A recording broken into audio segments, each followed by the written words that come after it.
সম্মানীয় দর্শক, এই মুহূর্তের বিগ বিগ ব্রেকিং নিউজ আপনাদের সাথে শেয়ার করব। আজকে যে তথ্যটা উঠে এসেছে সেটা অত্যন্ত গুরুত্বপূর্ণ তথ্য। সেখানে রাজ্যে প্রচুর শিক্ষক নিয়োগের শূন্যপদ এবং সেই সাথে প্রাথমিকের নতুন বিজ্ঞপ্তির নোটিশ কিন্তু বেরিয়ে গেল। এবং সেই সাথে বলে রাখি, যারা বিএড যোগ্যতায় টেট পাস করে রয়েছেন তাদেরকে নিয়ে এবং 2023-এ যারা টেট পাস করছেন তাদেরকে নিয়ে কিন্তু সমস্ত নিয়োগ প্রক্রিয়া শুরু হচ্ছে।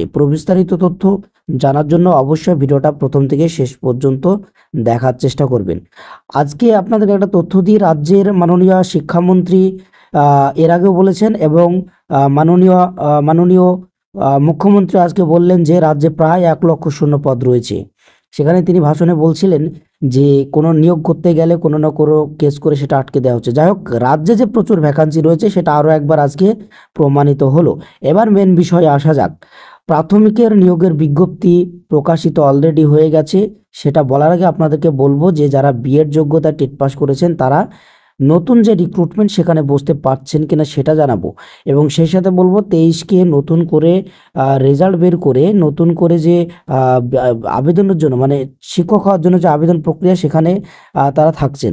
এই মুহূর্তে যেটা স্ক্রিন আপনারা দেখতে পাচ্ছেন সেখানে প্রশ্ন করা হয়েছিল যে এবছর প্রাইমারি টিচার নিয়োগের বিজ্ঞপ্তি বেরোবে কি এবং 2023 সালে টেট পাসটা কি দরখাস্ত করতে পারবে। সেক্ষেত্রে যে উত্তরটা এসেছে সেটা হলো প্রাথমিক শিক্ষা পর্ষদের সূত্রে খবর, এবছর প্রাথমিক শিক্ষিকা পদে দরখাস্ত নেওয়া হবে।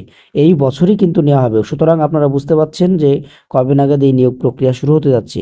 সেই সাথে বলা হচ্ছে 2023 সালের টেটের রেজাল্টও কিন্তু শীঘ্রই বেরিয়ে যাচ্ছে। 2023 সালের টেট পাসরাও প্রাইমারি টিচার পদের ইন্টারভিউ দেওয়ার সুযোগ পাবেন। তারপরে প্রশ্ন করা হয়েছিল যে বিএড যোগ্যতায় প্রাইমারি টেট পাস করে পরে ডিএলএড করেছে বা করা আছে, প্রাইমারি টেটের ইন্টারভিউ ডাক পাবে কিনা। সেক্ষেত্রেও যে উত্তরটা আমরা দেখলাম কর্মক্ষেত্রতে, সেখানে বলা হচ্ছে যে হ্যাঁ পারবেন। সুতরাং যারা টেট পাস করে রয়েছেন প্রায় 1,50,000 মতো, সেখানে 50,000 হয়তো ডিএলএড, বাকি বিএড ছিল। তো যারা বিএড দিয়ে টেট পাস করেছেন তারা কিন্তু অলরেডি ডিএলএড করছেন বা অনেকে করেও ফেললেন হয়তোবা, তারা কিন্তু সামনে নিয়োগ প্রক্রিয়ায় অংশগ্রহণ করতে পারছেন এবং সেই সাথে 23 নিয়ে ইন্টারভিউ শুরু হচ্ছে।